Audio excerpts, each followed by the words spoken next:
Bonsoir et merci d'être avec nous en direct sur BX1, nouveau numéro de Versus consacré à l'une des mesures phares de la nouvelle majorité en Fédération Wallonie-Bruxelles, l'abrogation du fameux décret inscription, abrogation et remplacement immédiat par d'autres mesures décrétales. Fini le décret inscription et qu'est-ce qu'on fait maintenant? On en débat sur Versus sur BX1.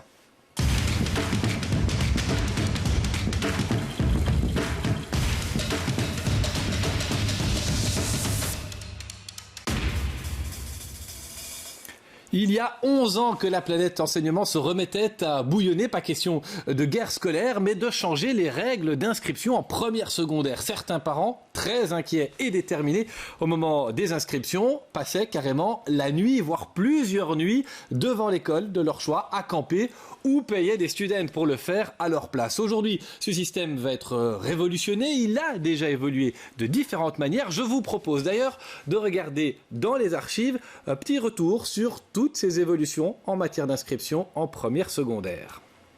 Avant 2007, les parents avaient toute la 6e primaire pour inscrire les enfants en secondaire. L'occasion de rencontrer la direction et quand le quota était rempli, c'était fini.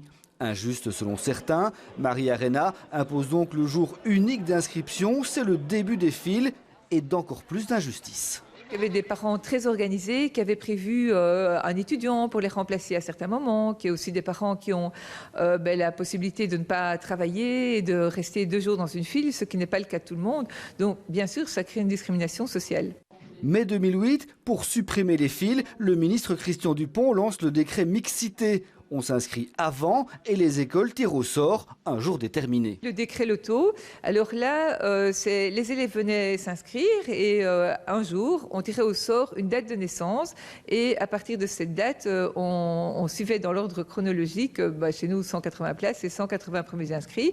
Et puis, par exemple, à partir d'octobre, il n'y avait plus de place puisqu'on n'avait pas eu la bonne date lors du tirage. Février 2010, nouvelle réforme de Marie-Dominique Simonet. Les inscriptions se font par critères de priorité, fratrie et proximité maison-école. Chaque critère donne un indice aux enfants. C'est un système très anxiogène parce que les parents, parfois déjà 2 ans à l'avance, s'inquiètent, se demandent s'ils vont avoir une place dans l'école de leur choix et font parfois des choix de raison parce qu'ils disent que leur indice est trop faible pour pouvoir rentrer dans une école qui était leur école de préférence. Il y a aussi le fait que les enfants doivent attendre parfois très longtemps avant d'avoir la réponse. Il y a aussi le fait que nous connaissons très tard la liste des inscrits et donc on n'a plus le temps de rencontrer les familles et les enfants. Aucun système n'a donné satisfaction. Les directeurs prônent un retour à l'avant-décret qui remettent l'enfant au centre du débat. Alors on est de retour en 2019 avec nous 4 acteurs de terrain et de la jeunesse. Peut-être une question simplement comme à l'école, vous allez lever la main, mais qui se souvient de la période des files et qui aurait été prêt à faire la file pour inscrire son enfant dans l'école de son choix toute la nuit? Personne n'en fait, non? Si? Ah. Alors 3 qui l'auraient fait et une pas. On va avoir l'occasion de vous entendre. Qui se souvient? Vous en souvenez? Mais qui aurait fait la file toute la nuit pour inscrire son enfant dans l'école de son choix? Même réponse. Alors, on va vous entendre dans un instant. Mais peut-être d'abord, André Posso, vous étiez directeur dans plusieurs écoles à la ville de Bruxelles. Donc, vous êtes notamment passé par une école pour laquelle on faisait la file, l'Athénée Robert Cato. Vous vous souvenez de ce moment-là? Comment on a géré ça et quel changement ça a induit dans vos écoles? Bien sûr, on a pu gérer les files, quoique ces files n'étaient pas énormes. Nous avions quand même, le matin, je me rappelle, il y avait des parents qui avaient passé une partie de la nuit sur le trottoir, etc. Je me rappelle même plus d'ailleurs, c'était assez difficile et je m'étais levé assez tôt pour faire rentrer les parents dans l'établissement, pour pouvoir les protéger de la pluie.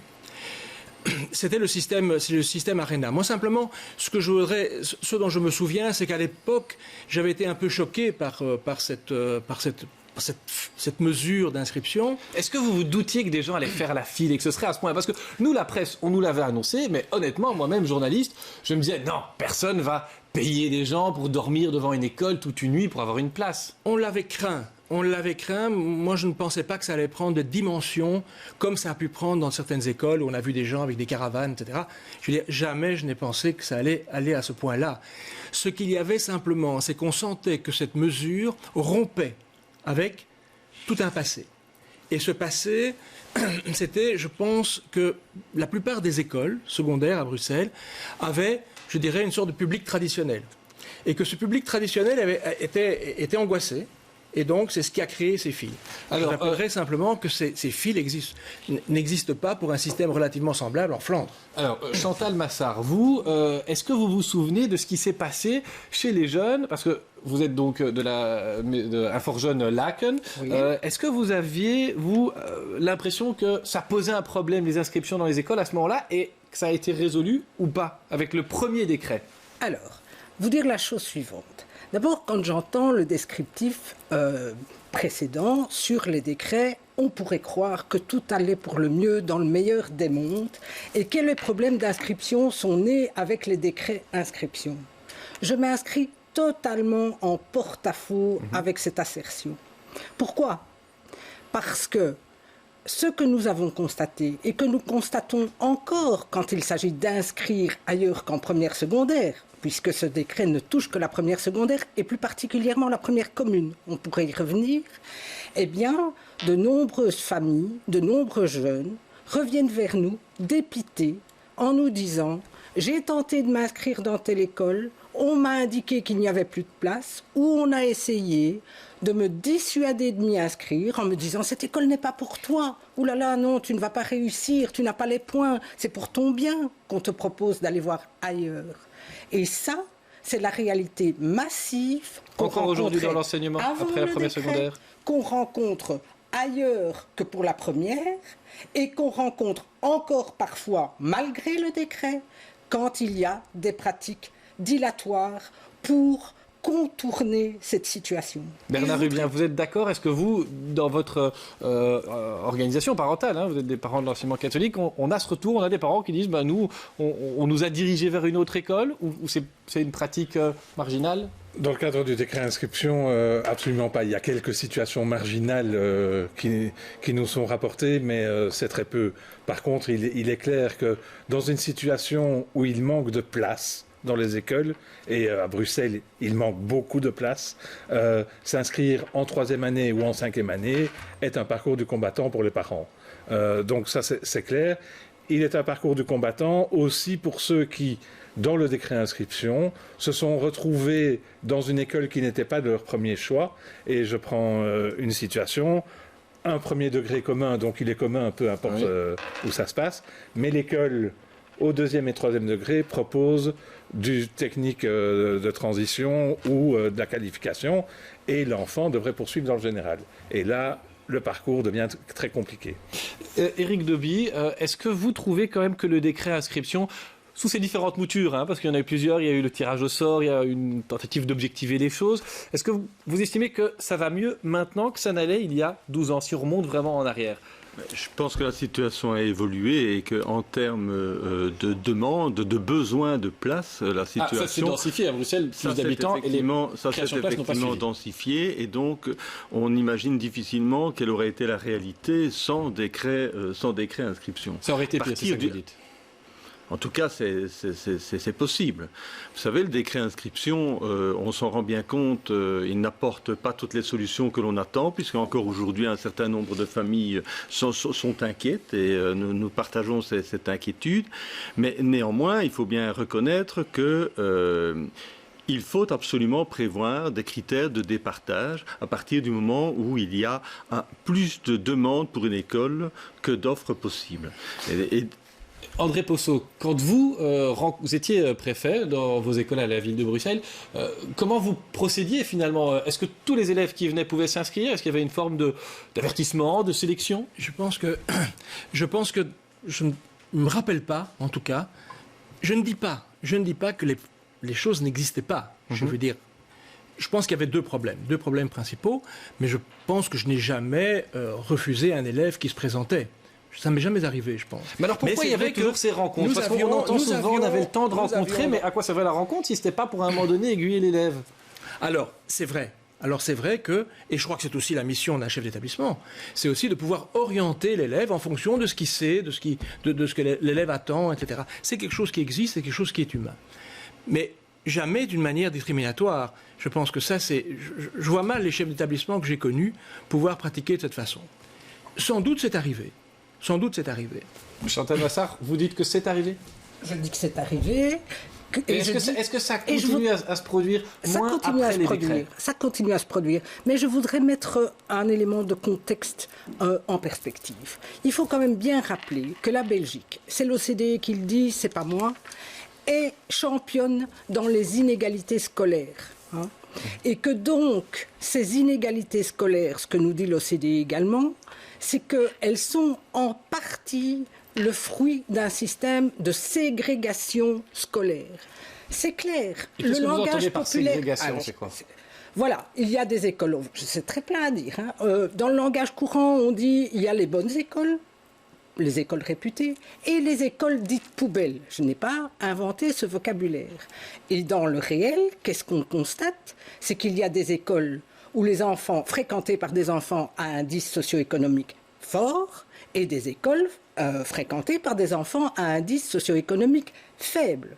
Et ce qui pose problème aujourd'hui, c'est que les décrets donnent une clé pour des enfants qui viennent de milieux défavorisés pour aller dans d'autres écoles. Et il y a là une lutte des classes, une lutte dans l'école. C'est ça qui pose problème. Éric Dauby, et qui doit trouver une solution. Il y a une lutte des classes dans les écoles où on garde son public. Que l'on dise que le système scolaire est ségrégé, qu'il l'est trop, je pense qu'on partage tous le constat. Et tous ceux qui ont travaillé au Pacte pour un enseignement d'excellence ont pris en compte cette dimension. Trop d'écoles sont effectivement mal cotées aux yeux des parents dans la représentation collective. Au même décret, au même programme, oui. Alors qu'est-ce qui se passe ? C'est une réputation ou c'est objectif ? Pour bon nombre d'entre elles, elles font un travail remarquable qui est tout à fait méconnu. Maintenant, qu'il puisse y avoir des écoles qui sont moins performantes que d'autres, c'est sans doute probable dans le système et nous devons dès lors pouvoir soutenir les équipes qui sont face aux réalités les plus difficiles au niveau scolaire. Mais alors, André, je voulais rappeler quand même que avant le décret inscription, parce que c'était la question que vous posiez précédemment, nous avions eu le décret mission qui avait effectivement imposé que l'on tienne compte de l'ordre chronologique des inscriptions, ce qui n'était pas le cas avant 97. Et donc les écoles étaient effectivement tenues de respecter cette inscription progressive. Ça avait déjà apporté un certain nombre d'éléments, mais je concède bien qu'il n'était pas appliqué de façon optimale partout. Ceci dit, ce n'est pas parce qu'il y a quelques francs-tireurs qu'il faut nécessairement toujours apporter des réponses par des décrets. Mais au jour d'aujourd'hui, après avoir connu plusieurs décrets, il faut bien constater que l'on ne pourra pas fonctionner sans avoir une législation. Et d'ailleurs, les négociateurs de la Fédération Wallonie-Bruxelles ne s'y sont pas trompés, parce qu'à la fois, ils ont prévu l'abrogation du décret, mais ils ont prévu que simultanément, des dispositions décrétales nouvelles remplaceraient celles qui seraient abrogées. Alors on garde dans ces dispositions, ils disent le critère de famille. Ça, j'imagine que du côté du FAPEC, on est content que si un enfant ait pu faire une partie de sa scolarité dans l'école, les petits frères, les petites sœurs puissent suivre. Mais c'était déjà le cas avant. Mais par contre, il y a d'autres critères. Est-ce qu'on doit par exemple revenir à l'adossement entre les écoles primaires et secondaires, ou est-ce que ça, c'est créer une discrimination aussi ? En tout cas, dans la déclaration de politique communautaire, il n'est pas question d'adossement, mais il est question de renforcer le partenariat pédagogique. Vous savez qu'aujourd'hui, dans le cadre de la réforme... En deux mots, partenariat pédagogique, tout le monde ne connaît pas forcément. Partenariat pédagogique, c'est des écoles primaires qui se lient à une école secondaire pour développer une perspective pédagogique. Mais est-ce que ce n'est pas une parade commune. parce que quelque part, on sait que beaucoup de parents voudraient pouvoir savoir le plus tôt possible, et c'est pour ça qu'on a des inscriptions 3-4 ans à l'avance en secondaire, dans quelle école ira leur enfant. Mais il faut tenir compte de la dynamique du pacte pour un enseignement d'excellence. Il y a aujourd'hui un continuum pédagogique jusqu'à la fin du premier degré commun. Le tronc commun qui est annoncé et qui va entrer progressivement en vigueur va se poursuivre jusqu'à la fin de la troisième année secondaire. Et on parle d'un tronc commun dans une dynamique de continuité.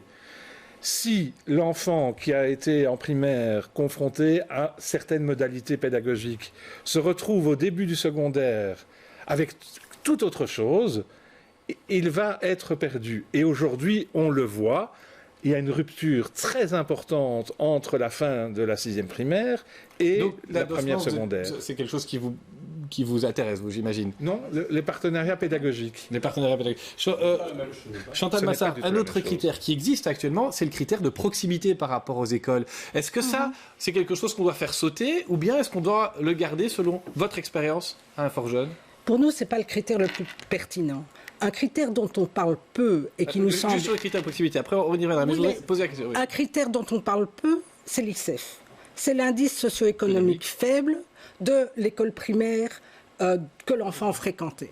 Et cet indice permet, mais encore aujourd'hui très peu de parents le savent en milieu populaire, permet d'avoir une priorité pour s'inscrire en première secondaire. Et ça, c'était fondamental. On a beaucoup daubé autour de tous les autres critères. Daubé, ok. Oui, d'accord. mais celui-là qui est fondamental et qui est censé, alors on pourra y revenir, être un levier pour permettre d'implémenter plus de mixité sociale, il est souvent passé sous silence. Bernard Hubert, vous n'êtes pas d'accord ou... Non, parce que participant aux travaux de la commission interréseau des inscriptions, je peux vous dire que les 20,4% de places qui sont gardées pour les enfants présentant un indice socio-économique faible sont bien remplies. Le problème à Bruxelles, c'est qu'il y a bien plus que 20,4%. Et dans la déclaration de politique communautaire, on parle de maintenir cette priorité qui est la première de toutes les priorités. Avec ce critère de 20%, oui. Maintenir à 20%. Peut-être qu'il devrait être possible de l'augmenter légèrement pour répondre à la réalité. Parce que les études montrent que c'est autour de 40% des élèves qui se trouvent en situation d'indice socio-économique faible. André Posso, vous avez vu, notamment après les décrets d'inscription, le public de l'Athénée Robert Cato évoluer fortement. Oui, tout à fait, parce que en réalité, ce qui se passe, et là je pense que effectivement, Madame a raison, et en même temps, ce qu'il faut bien voir dans ce décret, et là je ne suis pas d'accord avec Madame, c'est que le problème de l'indice ICEF, il est joint à l'indice de proximité, et quand on dépasse les 20%, il est évident que quand on dépasse les 20%, cette localisation, le public se localise. Et effectivement, au fil du décret, j'ai vu une localisation du public. C'est-à-dire que le public se restreignait. On traversait la ville pour aller à Robert Cato. On pouvait, quand je recevais les parents pour les inscriptions, je faisais des cercles concentriques, et j'ai vu ces cercles concentriques vraiment diminuer. Et c'est ce qui s'est passé dans de nombreuses écoles. Et c'est bien qu'alors on revient finalement à une localisation sociale qui correspond à, je dirais, à la structure sociale de Bruxelles. Est-ce qu'on n'est pas en train quelque part de refourguer la patate chaude au directeur? Parce que jusqu'à présent, c'est le logiciel qui choisit quelle sera l'école en fonction des critères. Mais là, maintenant, les directeurs vont apparemment de nouveau avoir quelque chose à trancher. Or, la pression sera mise sur eux. Non, vous n'êtes pas d'accord? De facto, si... Ce n'est pas ce que je lis dans la déclaration de politique communautaire. Avant le décret, ils avaient un mot à dire. Est-ce qu'on ne va pas revenir à ça? Est-ce qu'on ne va pas leur jeter la patate chaude? Ce n'est pas une crainte? Je pense que ce ne serait pas une solution. Elle ne serait acceptée par personne. Oui, on n'a pas beaucoup demandé l'avis des directions quand on a fait des décrets d'inscription, si je ne me trompe. Non, effectivement. Mais laisser finalement le choix à chacun des directeurs leur créerait un problème majeur. Vous savez, aujourd'hui, quand on sait qu'il y a 8 élèves qui n'ont pas encore pu obtenir dans une école donnée une place, c'est effectivement un vrai problème. Mais quand on a pensé qu'il faudrait en sortir 8 de cette école pour faire place aux 8 qui attendent, ça ne résoudrait absolument pas la question. Donc il faut absolument qu'il y ait des critères, qui soient des critères objectifs, qui permettent, là où c'est nécessaire, de pouvoir le faire. Sur la question des critères distance, ils étaient tout à fait surpondérés à notre estime dans le décret actuel, d'autant que ce sont des distances à vol d'oiseau. Donc, vous savez, si vous êtes d'un côté, une école est à proximité de l'autre côté du canal, ça n'est pas nécessairement une évidence. Et il y a effectivement toutes ces questions-là. Maintenant, on peut voir comment, parmi les critères, la question de distance peut quand même être prise en compte, parce que c'est une donne aussi que, idéalement, on ne devrait pas souhaiter que tous les élèves aient des longs trajets pour se rendre à l'école. Ce ne serait quand même pas idéal, même en ville. Est-ce qu'on doit aller vite dans la réforme, ou est-ce que le système qu'on a actuellement peut encore tenir toute la législature? Est-ce qu'il y a une urgence? Mais pour nous, nous le disons depuis que l'état actuel du décret existe, nous disons il faut l'améliorer et il faut redonner un poids plus important au choix pédagogique fait par les parents lorsqu'ils demandent une inscription dans leur première préférence. Par contre, les parents se sont au fil du temps habitués au fonctionnement du système d'inscription. Notamment avec le formulaire unique, la période d'inscription, ça c'est à garder. Ce que la déclaration de politique communautaire affirme maintenir. Donc ça, c'est une très bonne chose. Se précipiter pour avoir finalement des critères de départage qui n'ont pas fait l'objet d'un consensus serait, à mon sens, dommageable pour l'ensemble du processus d'inscription. Et donc, par contre, se dire, puisque c'était présent dans la précédente déclaration de politique communautaire, qu'on a toute la législature, ça veut dire peut-être reporter à la législature suivante, ce qui ne serait vraiment pas une bonne chose. Juste une question, parce qu'on avance dans le débat. Il y a une chose que je voulais vous soumettre en faisant des recherches.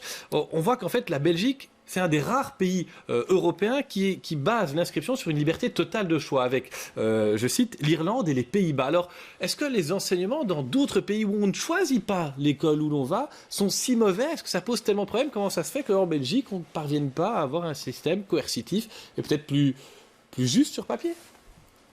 Je pense qu'il faut pouvoir situer les choses dans l'histoire. Alors, on a une historique, nous, avec nos réseaux, mais... Il y a effectivement un historique, mais par ailleurs, on a une situation qui est une situation d'aujourd'hui et que l'on ne peut pas réinventer comme si on pouvait tout à coup partir de toute une série d'écoles neuves situées idéalement dans les quartiers où elles devraient l'être, en fonction des besoins de population ici ou là. Il y a effectivement un donné, et donc c'est à partir de là que l'on doit pouvoir... trouver un système qui soit acceptable. L'État doit être plus intervenant, plus protecteur dans les inscriptions? Oui, nous pensons que la régulation des inscriptions devrait se faire depuis le primaire, voire le maternel. Plus de décrets inscription, donc. Alors, plus de régulation. Ouais. Plus de régulation, parce que c'est important. Vous avez souligné vous-même que dans bien des systèmes scolaires, la liberté de choix n'était pas forcément l'apanage. Et cette liberté de choix aujourd'hui dans l'état actuel du système, mais effectivement, ça crée une tension énorme et une compétitivité entre les familles parce que il y a la peur d'avoir son enfant dans un établissement qui ne l'amènerait pas à la réussite scolaire. Alors ça, on a compris que vous ne partirez peut-être pas tous en vacances ensemble, ou en tout cas pas sur le chemin de l'école, mais une tradition dans Versus, on l'instaure, c'est une nouvelle émission, c'est l'argument recevable.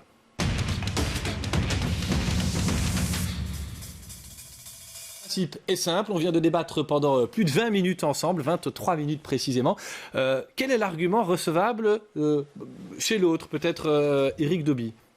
Je dirais, je ne partage pas le point de vue de Madame sur un certain nombre d'éléments, et notamment sur l'importance du libre choix, qui est constitutionnel. Mais par contre, je pense qu'à partir du moment où il y a des règles, il faut que tout le monde, tous les acteurs puissent jouer le jeu correctement et respecter le décret, tout le décret tel qu'il est. Et donc, s'il reste des pratiques telles qu'elles ont été dénoncées, eh bien, nous devons tous les combattre. Éric Possot? André Possot, pardon. Je pense que je suis assez d'accord avec mon collègue. Simplement, je voudrais insister sur, je pense aujourd'hui, ce qui est très important, c'est la question pédagogique, la question des partenariats pédagogiques, parce que je pense qu'on a beaucoup changé depuis une dizaine d'années, même peut-être 15 ans, sur l'importance aujourd'hui d'avoir un projet pédagogique. Je pense pour l'enfant, tant qu'on veut l'épanouissement de l'enfant, eh bien, c'est important le projet pédagogique. Je serais assez d'accord avec Madame sur l'importance de la question de l'ICEF. Je pense que c'est important.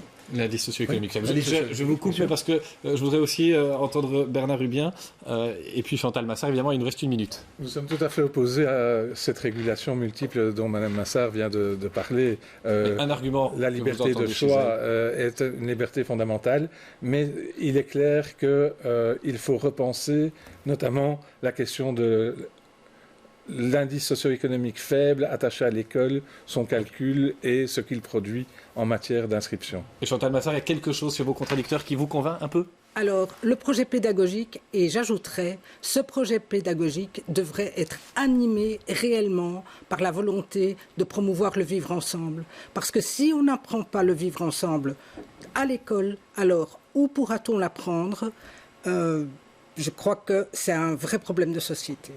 Merci à tous les 4 d'être venus sur le plateau de Versus sur BX1, débattre de l'avenir des inscriptions en secondaire. On en reparlera, c'est certain, parce qu'il va encore y avoir des échanges et on a fait le pari qu'il y aurait des débats. Mais c'était le premier, nous étions en tout cas les premiers à en débattre et ça nous a fait très plaisir de le faire avec vous. À bientôt sur BX1 dans Versus.